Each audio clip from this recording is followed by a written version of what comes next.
Fünf kleine Fische, die schwammen im Meer, blub, blub, blub, blub.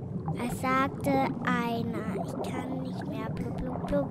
Ich will zurück in meinen kleinen blauen Teich, blub, blub, blub, blub. Im Meer gibt's Haie und die fressen dich gleich. Vier kleine Fische, die schwammen im Meer, blub, blub, blub, blub.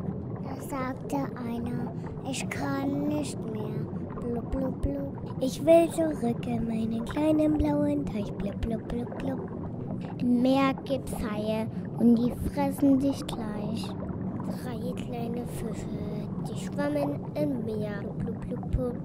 Da sagte einer, ich kann nicht mehr, blub, blub, blub, blub. Ich will zurück in meinen kleinen blauen Teich, blub, blub, blub, blub. Im Meer gibt's Haie und die fressen mich gleich. Zwei kleine Fische, die schwammen im Meer, blub, blub, blub, blub. Da sagte eine, ich kann nicht mehr, blub, blub, blub, blub. Ich will zurück in meinen kleinen blauen Teich, blub, blub, blub, blub.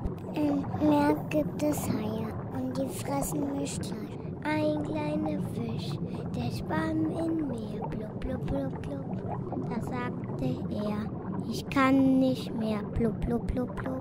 Ich will zurück in meinen kleinen blauen Teich, blub, blub, blub, blub. Im Meer gibt's Haie und die fressen mich gleich. Ein dicker Hai, der schwamm im Meer, blub, blub, blub, blub. Er sagt zu sich, ich kann nicht mehr. Ich hab so viele Fische in meinem Bauch. Ich könnte platzen und das tut er dann auch.